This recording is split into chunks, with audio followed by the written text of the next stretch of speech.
Olá, irmãos. Hoje é quarta-feira, dia em que nós costumeiramente fazemos uma reflexão doutrinária.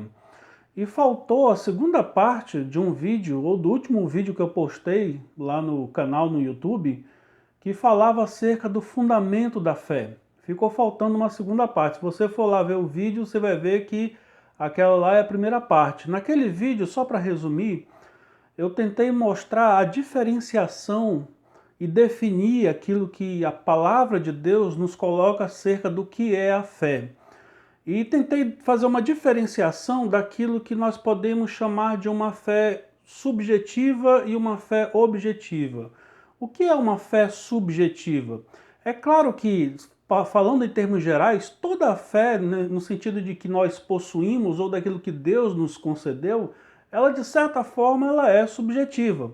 Mas quando eu me refiro a uma fé subjetiva, que é uma fé equivocada, é aquela fé que eu tomo como sendo minha própria e me aproprio da seguinte maneira, de uma forma equivocada, como quem diz assim, não, eu creio que isso vai acontecer, então tem que acontecer, porque eu creio, sem se importar com aquilo que Deus disse ou com aquilo que Deus de fato efetivamente fala em sua palavra. Isso é uma fé subjetiva, que nem sempre está de acordo com a palavra de Deus, portanto ela é muito perigosa por causa do engano que ela pode nos conceder, né? Mas existe também a fé objetiva. E quando nós falamos de fé objetiva, esta sim eu quero enfatizar, nós estamos falando acerca daquilo que Deus fala em sua palavra e daquilo que Deus promete em sua palavra. E este é o verdadeiro fundamento da fé. Não é eu dizer ou subjetivamente, como se diz a ver, não, mas Deus falou isso comigo. Eu posso pegar um texto, tirá-lo do seu contexto. O exemplo clássico, né? Tudo posso naquele que me fortalece, lá em Filipenses, né? E eu dizer, pronto, agora eu posso ter carro, eu posso ter saúde, eu posso ter casa, porque eu posso todas as coisas, porque Deus me fortalece. Irmãos, isso é pegar um texto e tirá-lo do contexto. Este é um exemplo de uma fé subjetiva que é enganosa, porque Deus não está falando isso na sua palavra ali. Deus não está lhe prometendo carro novo, Deus não está lhe prometendo uma saúde perene, Deus não está lhe prometendo coisa alguma, tá certo? Então, é tirar um versículo do seu contexto, isso é uma fé subjetiva. Mas a fé objetiva é aquela que Deus fala claramente em sua palavra e que nós podemos crer de um modo geral. Este é o verdadeiro fundamento da fé, sobre o qual nós devemos nos basear em tudo aquilo que fazemos em nossas vidas. Eu quero dar um exemplo sobre esse fundamento da fé, nessa segunda parte desse vídeo, que está lá no Evangelho de João, capítulo 20, versículos 30 e 31. É um texto que nós conhecemos, o apóstolo João está finalizando o seu Evangelho de João, capítulo 20, verso 30 e 31, e ele disse as seguintes palavras: na verdade, fez Jesus diante dos discípulos muitos outros sinais que não estão escritos neste livro. E ele diz no verso 31, estes, porém, foram registrados para que creiais que Jesus é o Cristo, o Filho de Deus, e para que, crendo, tenhas vida em seu nome. Aqui está um exemplo de uma fé objetiva. Tudo aquilo que João escreve no seu evangelho, ele diz que ele não escreveu tudo que Jesus fez, mas aquilo que está registrado acerca de Jesus, do seu ministério, da sua obra expiatória, já é o suficiente para que creiamos em Jesus e, crendo nele, tenhamos vida em seu nome. Isso vale para os crentes de todos os tempos, de todas as gerações, em todos os lugares.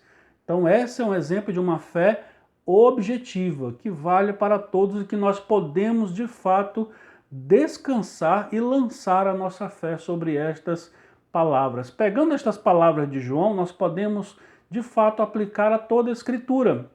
Uma vez que, como o próprio Senhor Jesus faz aos seus discípulos, lá no final do Evangelho de Lucas, toda a Escritura aponta para Cristo. Toda a Escritura, do Gênesis ao Apocalipse, o assunto da Bíblia é um só: Jesus.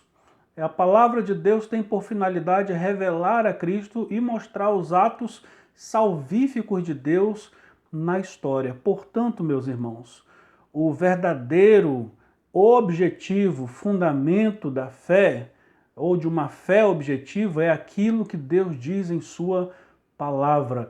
Eu não posso, de forma alguma, comprometer Deus com algo que ele não disse, que é o que a fé subjetiva de tantas pessoas tem feito. Não, mas Deus me falou assim, Deus me disse desta maneira, Deus me prometeu tal coisa. Muito cuidado, irmãos, com esse tipo de fé subjetiva, que aí você está querendo chamar Deus de mentiroso, dizer que Deus disse tal coisa para você enquanto ele não disse, ou que ele prometeu tal coisa a você enquanto ele não prometeu. Mas o fundamento da fé tem a ver com essa fé objetiva, aquilo que Deus fala para os crentes de todos os tempos, em todos os lugares. Deus prometeu que Jesus voltará, né? Deus prometeu que quando Jesus voltar, haverá a ressurreição dos mortos.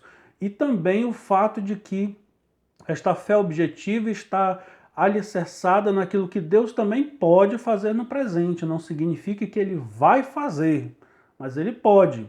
Deus tem o poder de dissipar esse vírus em todo o mundo, por exemplo, nesses dias que estamos vivendo e temos orado por isso.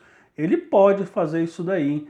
Ele pode curar todos os enfermos se ele assim o quiser. Ele tem poder para isso. Por que eu creio nisso? Neste poder que ele tem? Porque a Bíblia me mostra que ele tem poder para curar, que ele tem poder até para ressuscitar os mortos, ele tem todo o poder. Então a minha fé, ela não é subjetiva, a minha fé ela é objetiva, porque está alicerçada naquilo que a palavra de Deus, naquilo que a Escritura me diz acerca de quem é Deus, do seu caráter e do seu poder.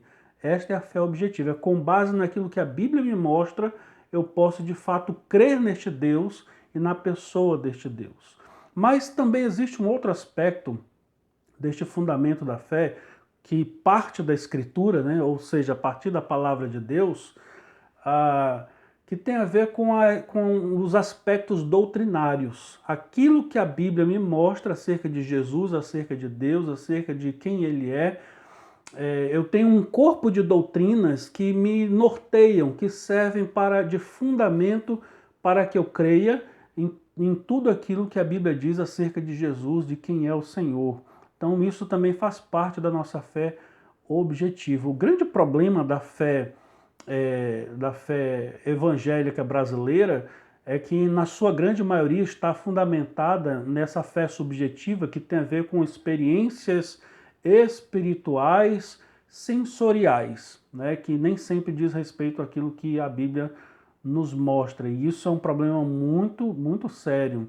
Quando as pessoas dizem eu senti, eu sinto tal coisa, eu tal, e coisas do tipo, compromete a Deus com aquilo que ele não falou, com aquilo que ele não disse, mas, e esse é um grande problema. Me faz lembrar aqui das palavras de Martinho Lutero, que ele orava a Deus pedindo ao Senhor que não lhe mostrasse mais nenhum milagre, nenhum feito extraordinário, porque aquilo que ele via na Bíblia, aquilo que ele via na palavra já era o suficiente para ele já se via satisfeito com aquilo que Deus havia feito na história dos homens e havia feito e havia lhe mostrado na palavra de Deus. Esta é a fé objetiva, é a fé que nós devemos ter. Então esse corpo doutrinário que temos, que recebemos, que os apóstolos chamam de tradições, que os apóstolos chamam de costumes também, que os apóstolos apresentam, olha, aquilo que da minha parte ouvistes, transmitem aos outros homens,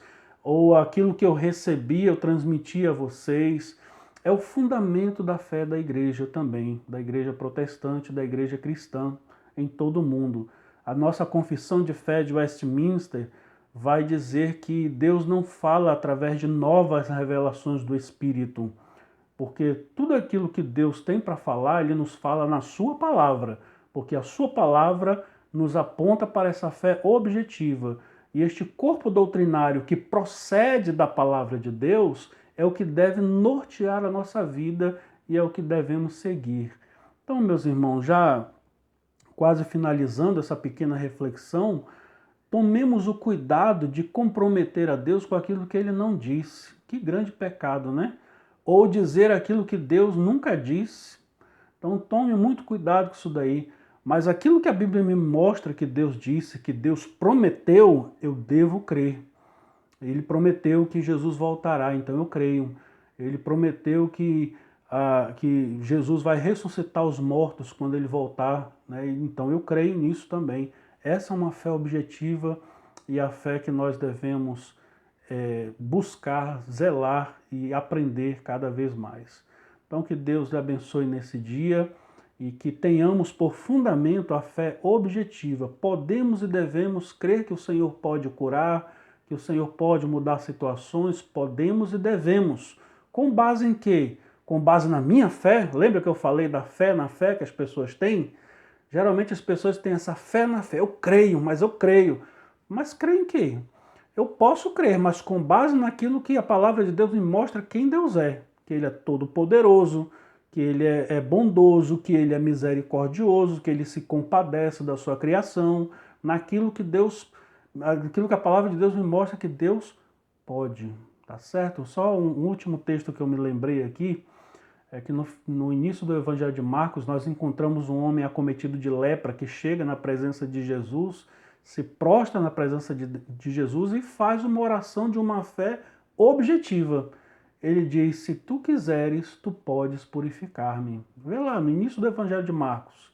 Se tu quiseres, ele diz, tu podes purificar-me. Ele coloca a soberania de Jesus na frente, ou seja, o seu querer, se ele quer ou não, e logo a seguir ele aponta a fé que ele tem objetiva em Cristo.